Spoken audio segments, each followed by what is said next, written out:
What's up? What's up? What's up? Yes, welcome to The Bridge, where we sit down with the movers, the shakers, and the go getters of their industry. Today's guest, let us know who we have today. Let us know who we have today, Miss Snead. Okay. Thank you, Mike, for having me on the show. My name is Narita Snead, and I'm the founder and CEO of Zola's World Incorporated, and it is a EdTech company that supports children that are deaf and hard of hearing through literacy, through disability inclusion, education, and my very, very prized project is a patented innovation that will teach children that are deaf and hard of hearing American Sign Language.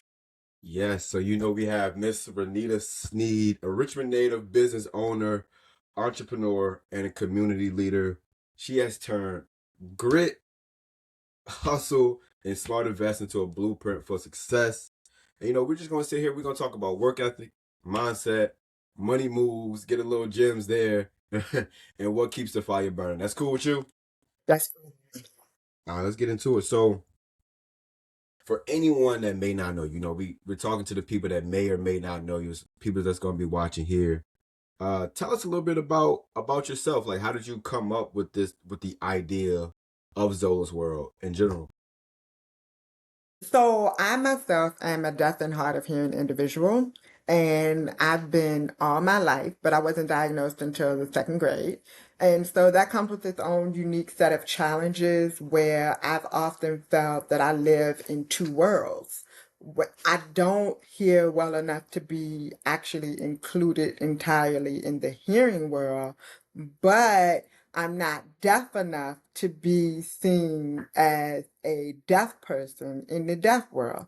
So through um grade school, through middle school, through high school, and then to college, it was just always trying to walk that fine line of living into those two worlds. But then after college, I went back to college and I became a nurse practitioner. And I worked for many, many years as a nurse practitioner, and COVID happened.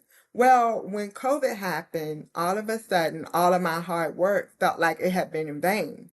I was suddenly in the position of where I either had to resign or be fired. And the reason is because even though I have hearing aids, they're not like glasses. You put on glasses, everything is sharp and clear. You put on hearing aids, you don't necessarily still pick up everything that's being said to you. You still can't always hear all the right sounds.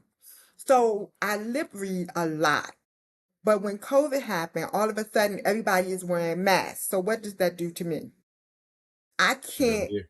do my job. I can't Mm, actually hear what my patients are saying to me. And it doesn't help that a lot of my patients are in the geriatric population.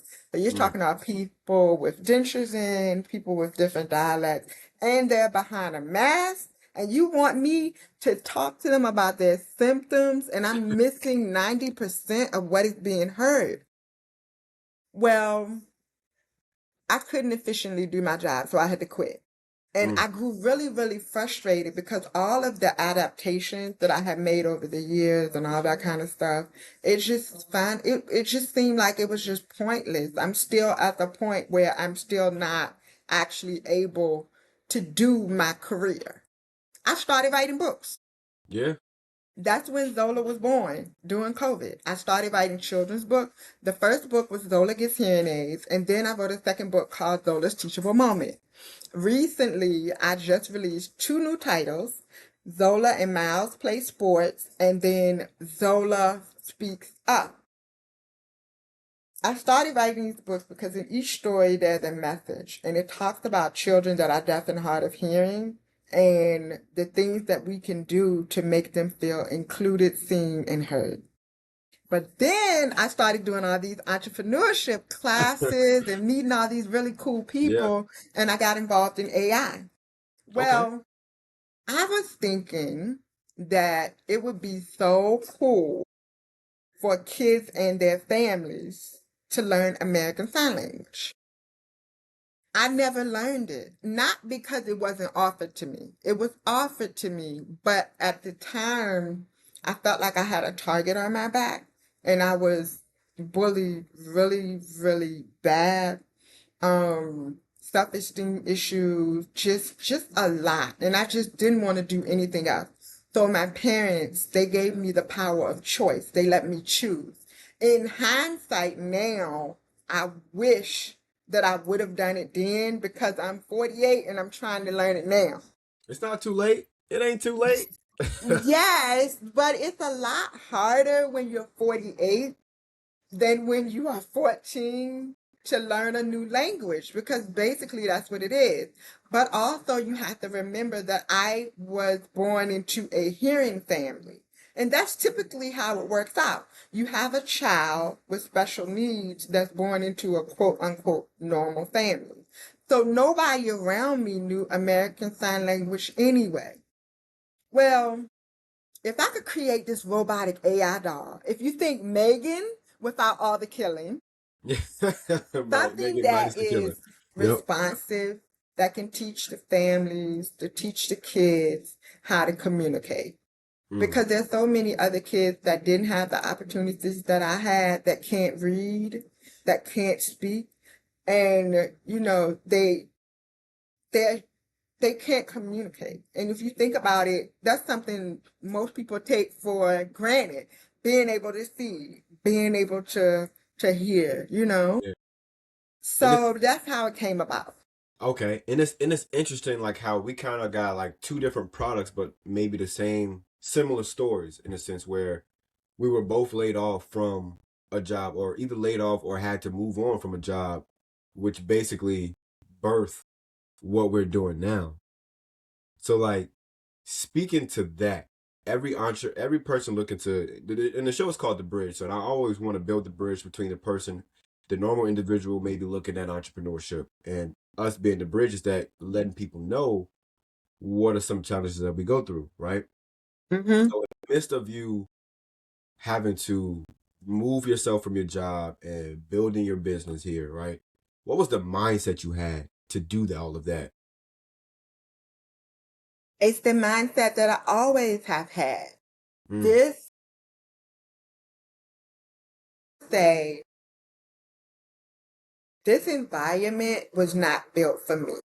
mm, And sometimes I know you've heard people say before, when you're not invited to the table or there's no room for you at the table, Big your you own table. build your own table. Yep. You pave your own way. And that's what I've always done. If it's never been easy, but it's always been necessary.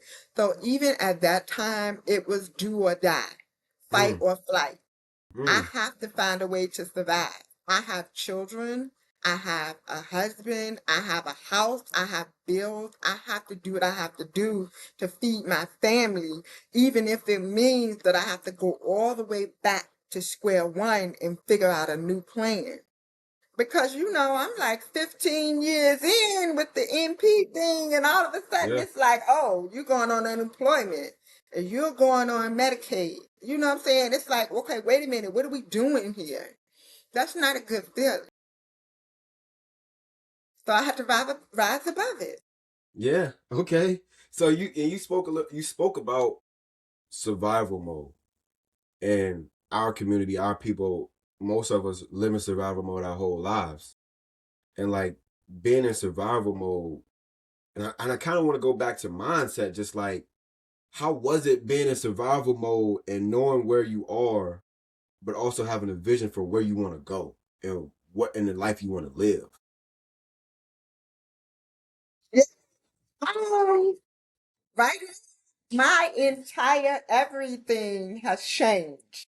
My entire everything, my entire way of seeing life has changed. I'm trying to get out of survival mode because being in survival mode all the time is not good for you mentally. It really isn't. And right now my goal is to make sure that I get my invention out into the world. Like it has to happen. there are over 34 million children that are deaf or hard of hearing. Yeah. So this is a necessity. And hearing aids, these kids don't need to be fixed. That's another thing too. It's taken me 48 years to realize I don't need to be fixed. I'm okay. There's Yep. nothing wrong with me. If I don't have hearing aids and I just use sign language, it's okay. It's taken me a long time to get to that point. And the other thing is, I've never allowed it to really limit me, but I've been more adventurous. Like, I finally went out of the country by myself. Okay. That's Okay. major for me because my family is always really supportive, you know? And they can look at me and they'll be like, oh, my son, for example, we go out to a restaurant and we're ordering food. My son will look at me and tell the waitress, my mother didn't hear you. It's too much background noise in here. Can you repeat what you said to her? I didn't have any of that. It was just me and my two legs and my 2 feet Yeah. stepping into another country without anybody backing me, without anybody watching like over me or anything like that. And I'm proud of myself for that because it's Yeah. growth. Yeah. Um, I've always been the one to seek validation, question my own choices because I had people making decisions for me all the time, telling me what to do, Yeah. you know. But now I'm capable. I can Yep. do it. Exactly. So it's like So you it's a taking growth. back taking Right. back leadership, taking back in Exactly. your own life. There you go. There Okay. you go. There Okay. you go. And I love to stay in this pocket too of just like success. Most times, even myself sometimes get caught up in equating money to success. So beyond revenue, beyond money, beyond business growth, what does success look like for Zola's world? Success for me is self-actualization. Go a little deeper into that. I need to know. I need to know. Yes, yes. Self-actualization is what's up. When I am at that point where I'm loving all of me, flaws, putting healthy boundaries in place to protect my mental health, my kids are thriving, my bills Yeah. are paid. You know, it's just I'm able to travel and do the things that I really want to do. Buy a purse or a bag or two here and there because I am a girly Finish. girl. Finish. Go But ahead. that's success. Being happy and being healthy, not only physically but mentally. That is success for me. Okay. And I had to learn that too. So I had to learn like being at peace with self, taking a walk in the park a little bit, knowing yourself is what's most important because the money and whatever. But as long as you know yourself and know your vision and what you want to do in life, it take you far. It take you real far. But as we get into that and we transition into innovation and the Zola doll, right? The patent AI powered Zola doll is an incredible invention, but you have yet to let us know how it worked. I want to know a little bit of piece of how it worked without giving too much detail to the public, right? Be almost like a humanoid robot. And there will be, I can't really go into all the details because it's Okay, patented now. It just is a little bit, just a little patented bit. and it's not soft. Okay. And you know how people like to take your stuff. So I got to be True, true, careful. But it's using, you know how you use Chat GPT or Manus or Claude or whatever AI agent that you might be using for absolutely. help your workflow for your business. Well, this particular, it will have a built-in AI agent. So it will be interactive. So you have, say like you have a little child that's learning the alphabet or whatever. It will interact back and forth with the child. So the child could be signing and maybe it'll tell the child to sign hello or thank you. And the child might not quite get it right. Then the the AI in the robot will break it down to the child so the child understands, corrects the child, and it also has levels. You won't be able to go into the next level until you master the skills. Yeah. Sort of like what you used to have with Mario Brothers. You had to master when you were The playing level. in Nintendo. You had to Yep. master that level to be able to go to the next level. It's the same concept. But because these are children and we're talking AI and robotics, I'm keenly aware of some of the dangers and the challenges of protecting and keeping everybody safe. So with the programming, with the robotic programming and the software development, we're also I'm very strict on we have to put safeguards in place. Yeah. Parents still have to be able to control this machine. I Yeah. don't want it to be a robot that goes off and does its own thing. Goes off his wits, doing his own thing. Yes, Yeah. yes. So And speak about like so regarding that, right? We always yeah, we're in the age now where we're like, oh AI does it for us. Where we put it in there, AI give it back to us, right? And yes, we fail to realize some of the dangers that come with AI and giving it all of your information and telling you to build this exactly. out. So Exactly. could you speak on some of the dangers that you've seen or came across while exploring, while putting artificial intelligence into the world of Zola? A lot of it is privacy considerations, if you want Mm, to be honest. It's like AI is to be used as a tool, and you still have to safeguard your information because once you put it in there, it goes out into the atmosphere and yep, everybody kind of can have access to it. So some of the things that we have to be careful with is the privacy aspect. Keeping the kids safe, people hacking into things, and then you have different predators and things like that, yeah, so those are some of the things that I think of when I think of protecting the kids with this yeah, new technology. yeah. And because as you see now, it's like you can't even go to a restaurant without seeing a kid with a tablet or an iPad. Exactly. You know, and it's gotten to a point where it's like, sad to say, but these iPads is raising our kids these days, right?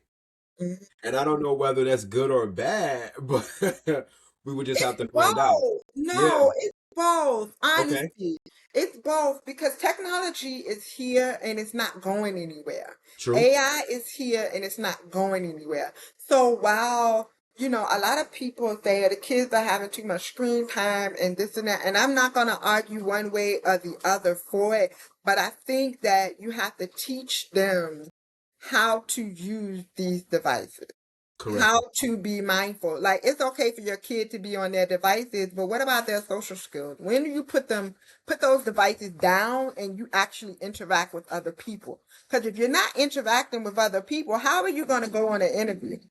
Mm-hmm. How are you going to work your job? Like my biggest concern right now is all the kids on the devices, and the devices is taking the human connection of communication away. Yep. So that's Yeah. good to have a balance. Always in everything. You have to have balance. True. And then I love that you say balance. And when we talk about just having the kids in front of like iPads and things like that, something on the back end comes back in my head when the uh the NFL was pushing for play 60, get outside. So I'm wondering when when would that ever be a thing anymore where it's like, kids, let's get outside a little bit. Let's where the Girl Scouts at, where the Boy Scouts at? Are we still playing interactive sports? Like what we doing? Yeah, Right? And yeah, but I think of because I've interviewed another person who had like maybe like a similar not a similar idea, but a structure in the sense where you can't go to the next thing until you finish this. Like how right, you talk about how like you're embedded in your idea, like you can't go to the next level until you finish the first level. right. And so I think that's perfect. I think that's the type of technology we need in a lot of kids' devices that to at least if you're gonna be on these iPads, let's just make it structured. Like let me know that you're actually learning something instead of just swiping through these games, pressing the bubbles, and you going to the next level. I mean, it's all good because you're having fun, but we can learn something if you're gonna be on this Absolutely. 23 hours out of 24 hours in a day. So, Absolutely. but I really want Absolutely. to ask you, like, because you're taking a traditional doll and you're putting AI into it, and so it's going to be AI powered, a humanoid, right? So how important is representation in children's, like how important is that representation in children's educational products? It is so important. And let me tell you something. Let me tell you something. Mm-hmm. That is another reason why Zola is so meaningful to me because if you think about it, when I was diagnosed with hearing loss, this was like back in the 80s, right? Mm-hmm. So the early 80s, the late 80s is when I was diagnosed, early 90s. At that time, I had every doll baby, every book known to man. There was absolutely no black characters, Mm, and there certainly weren't any characters with hearing aids. And there most certainly weren't any black girls with hearing aids. So I grew absolutely up not. without any representation whatsoever. And as children, it's good to see positive role models, right? Mhm. You know what I'm Exactly. saying? It's good to see yourself out there in other people. It's good to see yourself in books. It's good for kids to see. And when you don't see that, you don't really know what's possible. You don't think it's tangible. Yeah. Exactly. So I take a lot of pride in that. I'm a black woman Hmm. and I have hearing aids. Yeah. I talk kind of funny. I don't hear so good. And now I got these new glasses. So And they look I good try though. to be a role model. Oh, thank you. I try to be You're a welcome. role model. I try to be a role model so that other kids can look at me and say, wow, I can do that too. Hmm. I can do that too. I never had that. Yeah. And it's important. And when you think about it, it's hard out here. I mean, everything is hard nowadays. I don't want to downplay anything, but representation and positivity is so needed right now with everything else that's going on in the world and all the negativity and everything that these kids are being exposed to. True. That is true. That is true. And the kids are the future. Now we and I can't champion that enough. Like, I mean, even my age to younger, like we're the future leaders of the free Yes, world, essentially. So we got to be really aware of what we're putting into our brain, what we're putting into our eye gate, and what we're putting into our ear gate. It makes all absolutely. the sense in general. So as you through the years becoming a leader, I would say, and you are definitely are going to be a leader in the space that you're in now. What are some like what is a piece of advice that you could maybe extend to a person who's maybe been through similar things as a young person and growing up and finding their footing? Like what's the one piece of advice that you would give to an aspiring leader? I would tell them to never give up Hmm. and to find your voice and use your voice. Like I said before, it's never been easy, but I would say it's always been worth it. And just keep going. Don't stop. Take a break because you do get tired, but Yeah. just get back up and keep going. Just keep pushing, and keep pushing. That's the key is to not give up. Surround yourself by people that's going to encourage you, that's going to speak life into you, that's going to pour into you when you're depleted. Find out who your village is, find out who your tribe is. Because Mm, nobody can walk through this life and do it alone. Everybody has to step or stand on the shoulders of someone else in order to get to the next level. I stand here today because I'm standing on the shoulders of my ancestors who elevated me. You know what I'm saying? So you just keep going and don't forget the people that you don't want to leave people behind. Reach back sometimes and help pull somebody else up. yeah. And Just that's be and that true to yourself. exactly. And that's how we met. We actually met in a community event, a pitch competition. So it's like, hey, if it wasn't for the pitch competition, I don't know if we would have met. But I'm glad I'm there and I met you because like you have a great idea, and Thank you. I never heard of it before. I never heard of someone taking a doll, like put AI into it and using it the way you're going to use it. Thank you. Like, and it's just, for me, hearing it from, again, a black woman is just like, I've never seen it. Like, I've always had like my aunts, my mom around and stuff like that, but it's just, for me, it's like monumental for a black woman to be doing it too as well. So like, and I asked you this, like, what message would you give to women that who may feel unqualified to pursue their dreams, black women in general?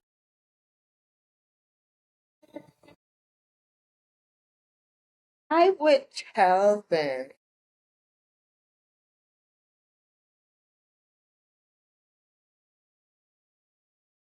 well, first of all, I would ask them why they feel that they are unqualified, right? Then, after I figure out exactly what their mindset is, I would go back and look at the different examples for why they are qualified. If you, not to get biblical, but if you think about all of the women in the Bible, Mm-hmm. they all felt unqualified. Mm. Every single woman that was called in the Bible was quote unquote unqualified. Mm-hmm. But when God decides to use you for purpose, that's all you need. You Mm. are called, and Mm. even the smallest person, think about it. Unqualified. Think about Ruth. Think about the women of the Bible. Yeah. They were unqualified, but God saw something in them and Mm-hmm. he made them qualified. Mm. God sees something in all of us. We're all qualified. Mm. That's what Mm. I would tell them. That's deep. That's deep. That's deep. That is deep. Miss Snead. Woo-wee. I don't know. I don't know if 30 minutes is enough, Miss Snead. I don't Yeah. know. I don't know. I don't know. We gotta link up for a part two of this. Like, I don't know. Like, because right now we're talking at the creation of Zola. We're talking at what Zola's coming along. Now I wanna go back and interview in the middle of Zola. And when Zola come out, and we need to run it back. It's a 3-part interview. It's a 3-part interview.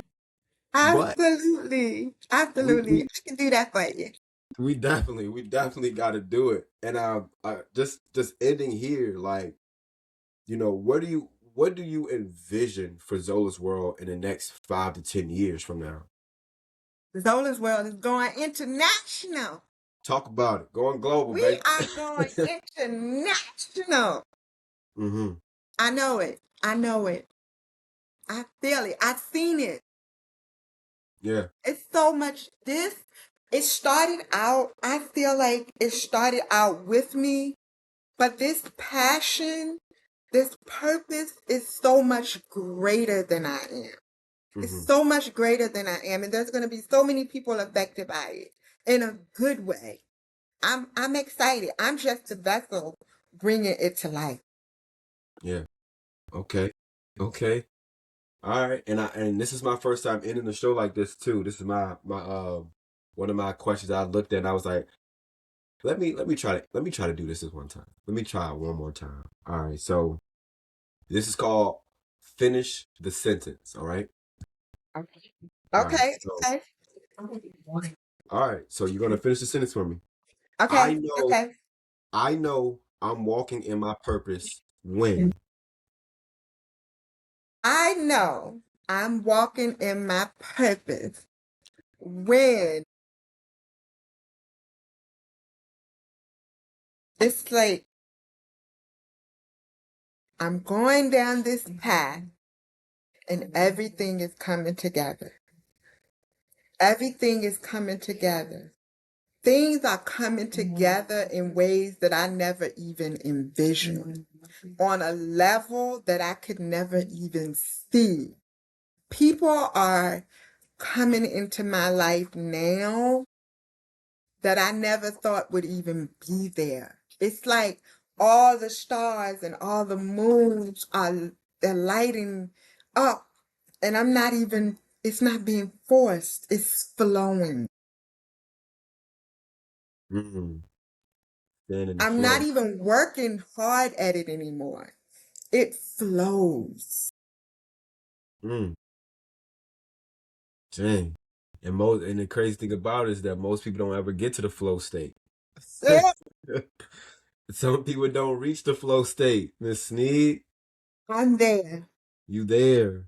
And that's Yeah. let's give a hand clap for that. Like, let's give a clap for that. Let's give a clap for that. Miss Snead, it was definitely a pleasure having you today, okay? It's definitely a Thank pleasure. you. Definitely a Thank pleasure. you. Thank you for having me. I appreciate it. And I can't wait to do part two. Part two. And but before we go here, before we go, please let people know the name of your business and where they can find you, okay? Okay. So it's Zola's World Incorporated. And they can reach me on Facebook at Zola's World Inc., Instagram Zola's World Inc., and www.zolas.world. And there you have it. There you have it. And again, this has been another episode of The Bridge. Today we have Miss Snead of Zola's World. And Zola's World is where you connect a doll to AI. She may have said it better than me. I say a doll, and she gonna give you everything else, but it's innovation. Family, she's creating innovation. She's creating Thank innovation for the next generation of people, the next generation of kids, and it's been amazing. It's been amazing to know you for the time we've had. We met at a pitch competition event, and we ain't even get on the topic of funding. Like, how does that look? So you. Right? you know we need a part two and a part three. Absolutely. Yes, You know we we do. need that because I am Absolutely. looking from my end and my perspective. That's what most businesses need. They need a little bit of funding to be able to build and scale on top of their idea. And I know you got the funding to incorporate technology. So Yes, and it pays to play. You got to pay to play in technology world. I But love it. it's definitely been a pleasure having you on my show. And I don't think I ever told you this is you are a part of the rebrand. So the bridge is the new name of my show. The bridge, like I said, Yeah, I'm on the part of the Bridge family now. exactly. And here we're just connecting the individual to entrepreneurship or to the industry that they want to be in, whether it be technology, whether it be banking, whether it be real estate. We're just a bridge. We're the platform for that. Okay, okay. Yeah. But before Thank I you. go, I always leave every show with this saying. Listen in. You listening, Miss Snead? You listening? I'm listening. All right. So in a world full of suckers, Miss Snead, just make sure you stay sucker free. Just make sure you stay sucker free, Miss Snead. Do that. I can do that. I can do that. Absolutely, absolutely. Well, it's been a pleasure having you again, and we'll Thanks, stay in Mike. contact. You got part two and part three coming. Okay, thanks, Mike. I appreciate you. I hope you have a good evening. Thank you. You too. Okay. Okay, bye bye.